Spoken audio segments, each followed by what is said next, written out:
کہ ایک صحابی اللہ کے نبی کے پاس آئے اور آ کر کہنے لگے اے اللہ کے نبی میں تو برباد ہو گیا۔ اللہ کے نبی نے کہا کیا ہوا؟ کہا میں بتا نہیں سکتا ہوں۔ کہا بتا نہیں سکتا ہو تو راستہ کیسے نکلے گا تیرے لیے؟ کہا اللہ کے نبی شرم آتی ہے، کیسے بتاؤں؟ کہا ان اللہ لا یستحی من الحق، اللہ تعالیٰ حق بات سے نہیں شرماتا۔ اس نے کہنے کے لیے ہاتھ نہیں اٹھ رہے ہیں، ہاتھ پیر باندھ دیے گئے ہیں، تو زبان سے ہی کہہ دو اللہ اکبر۔ ہاتھ نہیں باندھ پا رہے ہو تو مت باندھو۔ اب اگر تمہیں ہاتھ باندھ کر دعائیں نہیں پڑھنے کا موقع مل رہا ہے تو ایسے ہی پڑھتے رہو زبان سے الحمدللہ رب العالمین الرحمن الرحیم مالک یوم الدین۔ نماز اس حال میں بھی تمہیں پڑھنا پڑے گی۔ آسانی یہ ہے کہ جس کنڈیشن میں ہو اسی کنڈیشن میں پڑھ لو، لیکن معاف نہیں ہے۔ سہولت بھی دیکھو، وضو کے لیے وضو نہیں بنانے دیا جا رہا ہے تو دل میں نیت کر لو، ہو گیا۔ یہ ہے آسانی۔ اسلام دین السہل ہے، اتنی آسانی دنیا کی کسی مذہب کے اندر نہیں ہے۔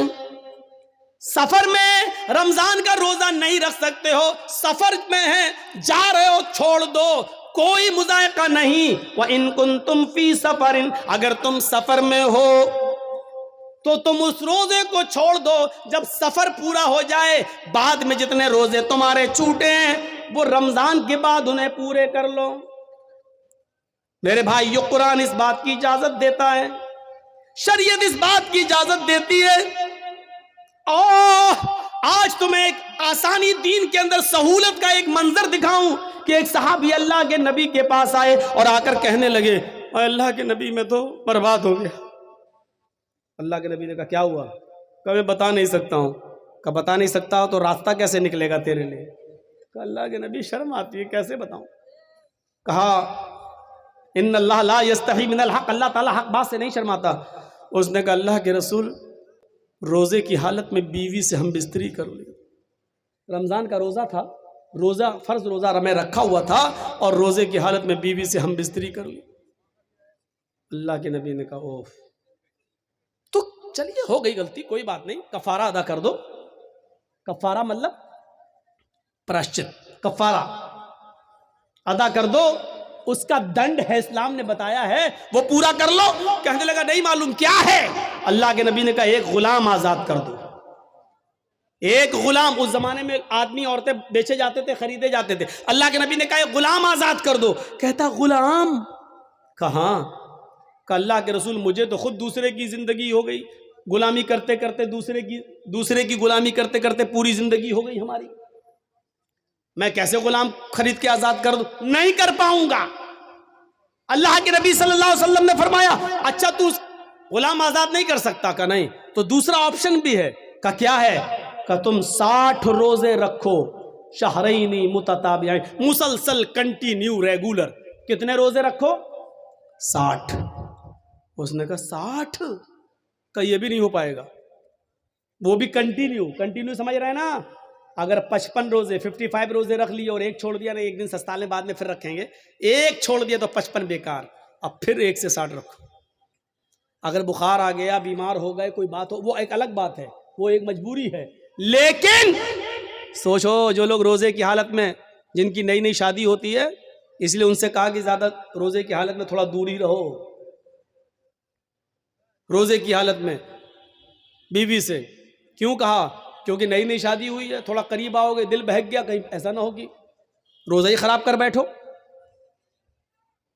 تو اللہ کے نبی صلی اللہ علیہ وسلم نے منع کیا ہے، روزے کی حالت میں زیادہ قریب مت ہو، رات پوری پڑی ہے، دن میں قریب مت ہو۔ تو اس نے کہا اللہ کے رسول 60 روزے وہ بھی مسلسل پیدر پہ نہیں رکھ پاؤں گا۔ آپ نے کہا کیوں؟ کہا ایک روزے میں تو یہ حالت ہو گیا، بیوی سے مل بیٹھا، 60 نہیں رکھ پاؤں گا۔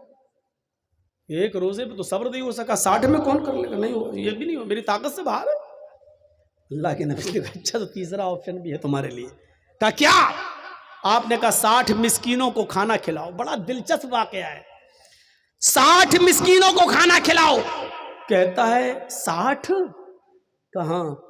کہ اللہ کے رسول آپ کو معلوم نہیں ہے کہ میں کس بستی سے آیا ہوں؟ کہ کس بستی سے آیا ہوں؟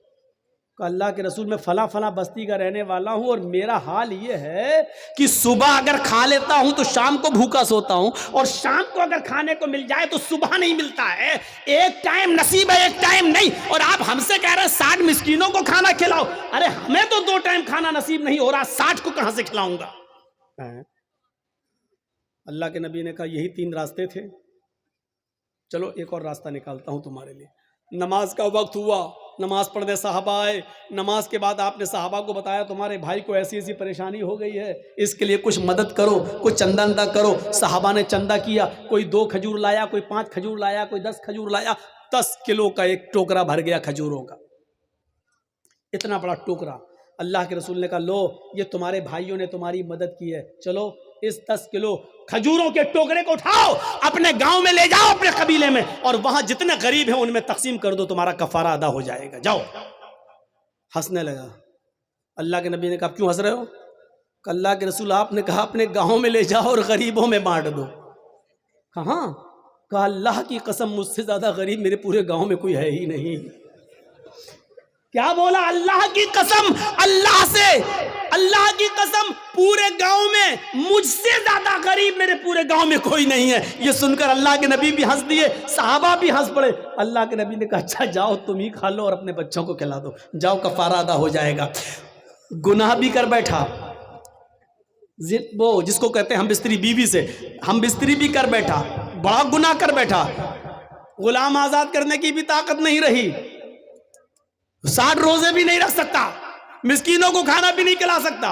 اب لوگوں سے چندہ بھی ہوا تو چندے کو بھی بانٹنا نہیں چاہ رہا، کہہ رہا اللہ کے رسول کس کو تھا؟ غریبوں میں بانٹنے کا حکم ہے نا، غریبوں میں کیسے بانٹوں؟ مجھ سے زیادہ تو کوئی غریب ہے ہی نہیں میرے پورے گاؤں میں۔ تو اللہ کے رسول نے کہا جب تجھ سے زیادہ کوئی نہیں ہے تو یہ تیرے ہی لیے جائز ہو گیا، تیرے بچوں کے لیے جائز ہو گیا، جا کھا لے اور تیرا گناہ بھی معاف، تیرا وہ کفارہ بھی ادا ہو جائے گا۔ ذرا تصور کرو کہ اس سے زیادہ سہولت اور اس سے زیادہ آسانی ہمیں اور آپ کو کہاں ملے گی؟ یہ اسلام ہے، اسلام، یہ دین و سہل ہے، دین و سہل۔ اس لیے میرے بھائیوں اس پر عمل کریے۔ اور ایک چیز میں آج آپ کو ضرور بتانا چاہتا ہوں، اس سے آپ کو عبرت ملے گی۔ نماز اسلام کا ستون ہے۔ نوجوانوں یاد رکھیے گا، آپ کو جانا ہے جائیے، لیکن اس واقعے کو سن کر ضرور جائیے گا جو میں سنانے جا رہا ہوں۔ اللہ تبارک و تعالیٰ نے نماز کے سلسلے میں کیا فرمایا یہ سن لیجئے گا۔ وَمَنْ أَعْرَضَ عَنْ ذِكْرِي فَإِنَّ لَهُ مَعِيشَةً ضَنْكَ، جو اللہ کے ذکر سے اعراض کرے گا، جو اللہ کے ذکر سے اعراض کرے گا، جو میرے ذکر سے اعراض کرے گا، ہم اس کی روزی کو تنگ کر دیں گے۔ 1.5 گھنٹہ ہو گیا آپ کا مائک سیٹ نہیں ہوا، کیمرہ، تعجب ہے یار، اتنی دیر میں تو لڑکی سیٹ ہو جاتی ہے، آپ نہیں کر پا رہے۔ اب ہم کو کیا معلوم، ہم تھوڑی بناتے ہیں، آپ لوگ بنا رہے ہیں، لیکن اٹھنا بیٹھنا اچھا نہیں لگتا نا، میں نے پہلے ہی کہا تھا۔ اب سنیے، وَمَنْ أَعْرَضَ عَنْ ذِكْرِي، اللہ نے کیا کہا؟ جو میرے 2-3 چیزیں آپ کو ملیں گی، پوائنٹ نوٹ کریے گا۔ یہ آیت بہت بار سنی ہوگی مولویوں سے، لیکن آج مجھ سے سنیے، 2 چیزیں بتائی ہیں۔ وَمَنْ أَعْرَضَ عَنْ ذِكْرِي فَإِنَّ لَهُ مَعِيشَةً ضَنْكَ، جو میرے ذکر سے اعراض کرے گا۔ ابھی اعراض بتاتا ہوں کس کو کہتے ہیں، اب بتانا پڑے گا۔ اعراض بنگال کا ماحول، اعراض، مولانا صاحب اعراض۔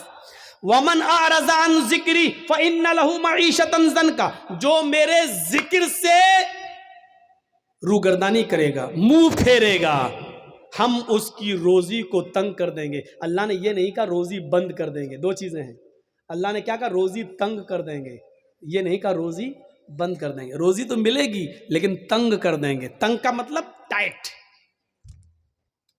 اب ٹائٹ کی بھی قسم کیا ہے؟ آتا تو بہت ہے پیسہ ہمارے پاس، ایک دن میں ہمارے پاس 50-50 60-60 80-80 ہزار روپے آ رہا ہے، لیکن شام ہونے سے پہلے سب ختم ہو جا رہا ہے، رک نہیں رہا ہے۔ یہ ہے تنگ۔ آتا ہے چلا جاتا ہے، آتا ہے، سب بچ ہی نہیں رہا ہے۔ مولانا ہاں کیا بات، برکت نہیں ہو رہی پیسے میں، کوئی دعا دے دو۔ ارے یار وہ مولوی تجھے کیا دعا دے گا، بیچارہ وہ خود 10,000 روپے مہینے میں پڑھا رہا ہے، اس کی روزی میں خود برکت نہیں ہو رہی ہے، وہ خود 8,000 روپے مہینے میں پڑھا، وہ تو تجھے تعویذ دے گا، وہ تجھے کوئی راستہ بتائے گا؟ تو غلط جگہ پہ جا رہا ہے۔ وہ دل کی تسلی کے لیے کچھ لکھ کے دے دے تو لٹکا لے وہ الگ بات ہے، لیکن اللہ کی قسم مولوی کے پاس رزق میں برکت کی کوئی دعا نہیں ہے۔ ہم تو کرے ٹوٹ جاتا تو اچھا ہوتا۔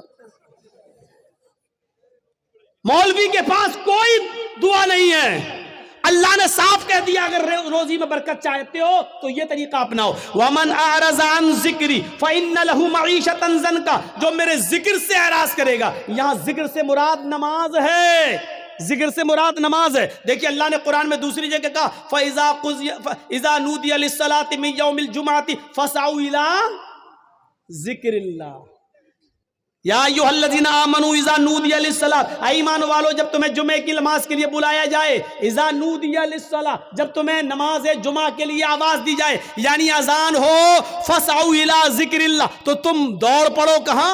اللہ کے ذکر کی طرف، یعنی نماز کے لیے۔ ذکر سے مراد کیا ہے؟ نماز۔ یہاں ذکر اللہ نے کس کو کہا؟ نماز کو۔ یہاں اللہ نے کیا کہا؟ وَمَنْ أَعْرَضَ عَنْ ذِكْرِي، جو میرے ذکر سے منہ موڑے گا، فَإِنَّ لَهُ مَعِيشَةً ضَنْكَ، ہم اس کی روزی تنگ کر دیں گے۔ میرے ذکر سے مراد نماز، یعنی نماز کے وقت جو منہ موڑے گا ہم اس کی روزی تنگ کر دیں گے۔ آپ نماز پڑھنا شروع کر دیجئے، روزی کے دروازے کھل جائیں گے، روزی کے دروازے کھل جائیں گے۔ اب اعراض کسے کہتے ہیں وہ بھی سن لیجئے، منہ موڑنا کسے کہتے ہیں؟ مثال دوں،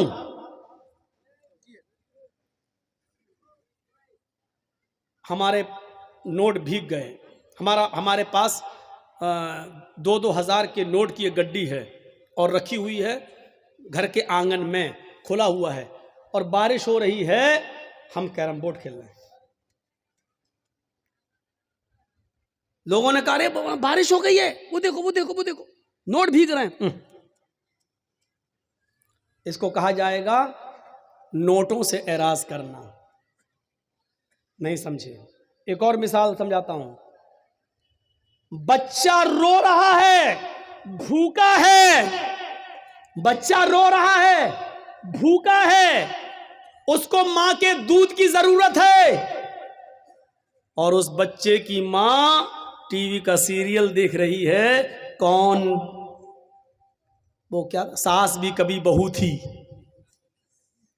ٹی وی کا سیریل دیکھ رہی ہے، بچہ رو رہا ہے اور ماں ٹی وی کے سیریل میں لگی ہوئی ہے۔ نہیں بچے کو اٹھاؤں گا، دودھ پلاؤں گی تو یہ سمجھ نہیں پاؤں گی، یہ بچہ رو رہا ہے، ماں دیکھنے میں لگی ہے۔ اس کو کہتے ہیں بچے سے اعراض کرنا، یعنی ماں کو ٹی وی کے سیریل کی فکر زیادہ ہے، بچے کی فکر زیادہ نہیں ہے۔ حالانکہ بچے کو پھینک نہیں رہی ہے، بچے کو بھگا نہیں رہی ہے، بچے کو گھر سے مار بھی نہیں، ہٹ چپ پہلے دیکھنا دے، چپ مار بھی نہیں رہی، لیکن رونے دے رہی ہے، پرواہ نہیں کر رہی ہے، ٹی وی دیکھنے میں لگی ہے۔ اس کو کیا کہا جائے گا؟ اس نے بچے سے منہ پھیر لیا، اس نے بچے سے اعراض کر لیا۔ سمجھ گئے نا؟ مثلا گھر میں آگ لگ گئی ہے، ہم کرکٹ کھیل رہے ہیں، کسی نے بتایا تمہارے گھر میں آگ لگ گئی ہے، فوراً کرکٹ چھوڑ کے ہمیں گھر جانا چاہیے، جتنا بچ گیا اس کو بچانا چاہیے، جتنا جل گیا اس کے بنانے کی فکر ہونی چاہیے کہ نہیں ہم اس کو بنائیں، اس کی فکر نہیں کر رہا ہے۔ جو کچھ بچ سکتا ہے پانی وانی ڈال کے اس کو بچانا چاہیے، لیکن نہیں بچا رہا ہے، کرکٹ کھیلنے میں لگا ہے۔ اس کا مطلب کیا ہے؟ اس نے اپنے گھر سے اعراض کر لیا۔ اب سمجھ گئے ہوں گے آپ کہ نماز سے اعراض کا مطلب کیا ہے۔ نماز سے اعراض کا مطلب یہ ہے، یہاں ہم کیرم بورڈ کھیل رہے ہیں اور وہاں مؤذن کہہ رہا اللہ اکبر اللہ اکبر، ہم اللہ اکبر کی آواز سن کر بھی کیرم بورڈ کھیلنے میں لگے ہیں۔ اس کا مطلب یہ ہے کہ ہم نے نماز سے اعراض کر لیا ہے، ہم نماز کا انکار نہیں کر رہے ہیں، لیکن نماز کے وقت ہم نماز پڑھنے نہیں جا رہے ہیں، یہ ہے نماز سے اعراض۔ یہاں میچ ہو رہا ہے، انڈیا پاکستان کا میچ آ رہا ہے، یہاں اذان کی آواز آتی ہے حی علی الصلاۃ، آؤ نماز کے لیے۔ ہم سوچ رہے ہیں یار 5 اوور باقی رہ گیا ہے، ہم یہ دیکھ لیں۔ اگر یہ نہیں دیکھیں گے، اگر نماز پڑھنے جاتے ہیں تو میچ کا لطف نہیں لے پائیں گے، کون ہارا کون جیتا یہ تو پتہ چل جائے گا، لیکن میچ کا ایک ایک بال کا جو مزہ لینا ہے اور ایک ایک بیٹ شاٹ کا جو مزہ لینا وہ دیکھ کر ہی ملے گا۔ ہمیں معلوم ہے 5 اوور بہ گئے ہیں، لیکن 5 اوور کے دیکھنے کے چکر میں ہماری جماعت چلی جائے گی۔ ایسے موقع پر جماعت کو نظر انداز کر دینا اور میچ کو دیکھتے رہنا، یہ ہے نماز سے اعراض، یہ ہے نماز سے اعراض۔ جو نماز سے اعراض کرے گا ہم اس کی روزی کو تنگ کر دیں گے۔ جن لوگوں کی روزی تنگ ہے، یعنی پیسہ تو بہت آتا ہے لیکن رکتا نہیں ہے، دنیا کا کوئی بھی ملا اور کٹھ ملا تمہیں کوئی تعویذ نہیں دے سکتا ہے۔ اگر تمہیں اپنا علاج کرنا ہے تو نماز سے اعراض بند کرو، اذان کی آواز سنتے ہی فوراً مسجد کی طرف جاؤ اور نماز کی ادائیگی کرو۔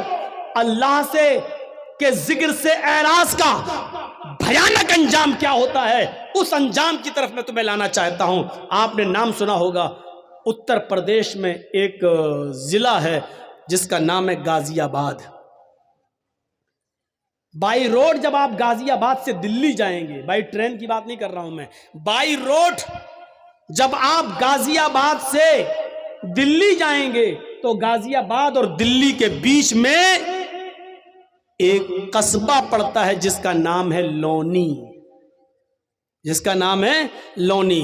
مسلمانوں کی اکثریت یہاں رہتی ہے، مسلمان زیادہ اس بستی میں رہتے ہیں اور سب اللہ کا شکر ہے زیادہ تر دولت مند، پیسے والے اور بڑی بڑی کوٹھیوں کے مالک۔ سن 1995 کی بات میں بتا رہا ہوں، 1995 کی۔ سنیے اللہ کے ذکر سے اعراض کا نتیجہ کیا ہوتا ہے۔ اللہ کا ذکر سے، نماز سے کہ وقت جو نماز نہیں پڑھتا ہے تو اس سے منہ موڑنے کا نتیجہ کیا ہوتا ہے، ذرا سنیے گا آپ۔ سن 1995 کے اندر، 1995 کے اندر اس گاؤں کے اندر دو سگے بھائیوں کی شادی ہونے والی تھی۔ دو سگے بھائیوں کی بارات لونی سے ہٹ کر ایک دوسرے گاؤں میں جانا تھی اور لڑکیاں دونوں اسی گاؤں کی تھی۔ ایک ساتھ بارات جانا تھی، ایک لڑکے کی بارات اس لڑکی کی یہاں، دوسرے لڑکے کی بارات دوسری لڑکی کی یہاں جانا تھی۔ گاؤں ایک ہی تھا اور بارات دونوں کی ایک ساتھ جانا تھی۔ صرف نکاح سے ایک دن پہلے ان دو امیر باپ کے بیٹوں نے، ان دونوں بیٹوں نے سوچا کیوں نہ ہم اپنے یار اور دوستوں کو بلا کر آج کی رات کو رنگین کر لیں اور ڈانس کروا لیں، ناچ کروائیں، گانے سے ہم اپنی محفل کو سجائیں۔ تو ان لوگوں نے دلی جا کر، دونوں بھائیوں نے دلی جا کر دلی سے کچھ طوائفوں کو پیسہ دیا اور پیسہ دے کر ان کو رات بھر گانے کے لیے اور ناچنے کے لیے وہاں سے بک کر لیا اور ان کو لے آئے۔ ان دونوں بھائیوں کی گاڑی آگے آگے چل رہی ہے اور طوائفوں کی گاڑی پیچھے پیچھے چل رہی ہے۔ لونی آ جاتی ہے، عشاء کی نماز ہو چکی ہے، محفل سج گئی ہے، یار دوست بھی آ گئے ہیں، پورے گھر کے اندر دوست بھرے پڑے ہیں۔ دلی سے جو طوائفیں آئی تھی انہوں نے اپنا کارکرم شروع کر دیا۔ کارکرم شروع ہو گیا، ناچ شروع ہو گیا، گانا شروع ہو گیا۔ طوائفوں نے اپنے ٹھمکے دکھانا شروع کر دیا، اپنی کمر مٹکانا شروع کر دی۔ گانے میں ایک سے ایک بے شرم و بے حیا گانے گانے لگے۔ یہ دونوں بھائی اور ان کے یار دوست مزے لے لے کر اس رات کا مزہ لے رہے ہیں، ان طوائفوں کے چھلکتے ہوئے جسم اور ان کی کمر کے مٹکنے کا اور ٹھمکوں کا آنند لے رہے ہیں۔ رات کب گزر گئی پتہ نہیں چلا، رات کب گزر گئی پتہ نہیں چلا۔ صبح فجر کی اذان کی آواز آنے لگتی ہے، اللہ اکبر اللہ اکبر اللہ اکبر اللہ اکبر۔ ان دونوں بھائیوں کے مکان سے کوئی 200-300 میٹر کی دوری پر مسجد ہے اور اس مسجد سے ایک مؤذن اذان دے رہا ہے، اس کی اذان کی آواز اس گھر میں بھی آ رہی ہے جہاں ناچ و گانا ہو رہا ہے۔ ان طوائفوں نے جب اذان کی آواز سنی تو اپنے پائلوں کی چھنکار روک دی، اپنے کمر کا ٹھمکا چھوڑ دیا۔ وہ تھوڑی دیر کے لیے اذان کو سنتی ہیں اور خاموش ہو جاتی ہیں۔ ان دونوں بھائیوں نے دیکھا کہ ان طوائفوں نے ناچنا چھوڑ دیا، انہوں نے گانا چھوڑ دیا، یہ سیدھی کھڑی ہو گئی ہیں۔ ان طوائفوں کے